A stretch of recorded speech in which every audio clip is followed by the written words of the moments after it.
చెన్నైలో మెట్రో రైల్లో సాంకేతిక సమస్య తలెత్తింది. విద్యుత్ సరఫరా నిలిచిపోవడంతో చెన్నై సబ్వేలో మెట్రో రైల్ ఆగిపోయింది.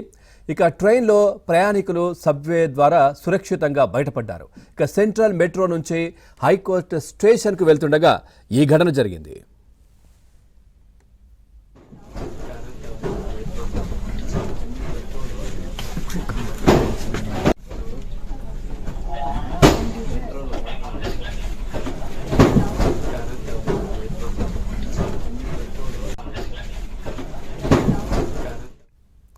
చూస్తున్నాం చెన్నైలో మెట్రో రైల్స్లో సాంకేతిక సమస్య తలెత్తింది. ఓవరాల్గా ఈ అంశానికి సంబంధించి మరింత సమాచారాన్ని మా చెన్నై కరెస్పాండెంట్ సిరి అందిస్తారు. సిరి, పూర్తి డీటెయిల్స్ ఏంటి, అసలు ఏం జరిగింది?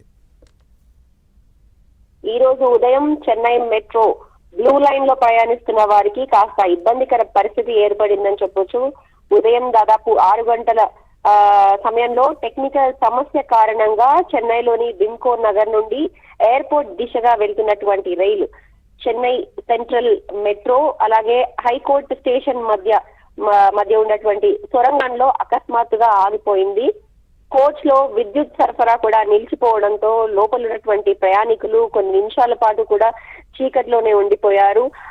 అసలు ఏం జరిగింది అని తెలుసుకోలేని పరిస్థితిలో ప్రయాణికులందరూ కూడా కాస్త ఆందోళన చెందారని మనకు తెలుస్తోంది. ఆ తర్వాత పరిస్థితి ఏంటో తెలుసుకోవడానికి వారు బయటకి తొంగి చూస్తున్నటువంటి వీడియోలు కూడా ఇప్పటికే సోషల్ మీడియాలో మనకు కనిపిస్తున్నాయి. దాదాపు 10 నిమిషాల తర్వాత ట్రైన్ లోపల ఒక ప్రకటన ద్వారా ప్రయాణికులు దగ్గరలోని హైకోర్టు స్టేషన్ కి నడుచుకుంటూ వెళ్ళండి అని సూచనల ద్వారా ప్రయాణికులందరూ కూడా మెల్లిగా స్టేషన్ కి హైకోర్టు స్టేషన్ కి నడుస్తూ వెళ్తున్నటువంటి విజువల్స్ కూడా సోషల్ మీడియాలో వచ్చాయి. ప్రయాణికులు క్రమంగా వరుసలో నిలబడి సొరంగ మార్గంలో దాదాపు 500 మీటర్ల వరకు నడిచి హైకోర్టు మెట్రో స్టేషన్ కి చేరుకున్నారు.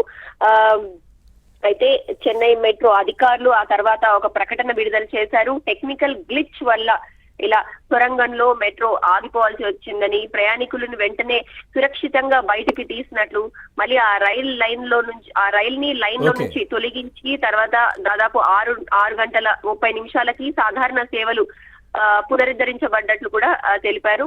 బ్లూ లైన్ లో ఎయిర్పోర్ట్ వింకోనగర్ మధ్య రైలు ఇప్పుడు పూర్తిగా సాధారణ షెడ్యూల్ నడుస్తున్నాయని, లోపానికి కారణం ఏమిటి తెలుసుకోవడానికి సీఎంఆర్ అయితే టెక్నికల్ టీమ్ ని ఇప్పటికే రంగంలోకి దింపింది. ఇలాంటి సమస్య భవిష్యత్తులో జరగకుండా అవసరమైన చర్యలు తీసుకుంటామని కూడా వారు పేర్కొన్నారు.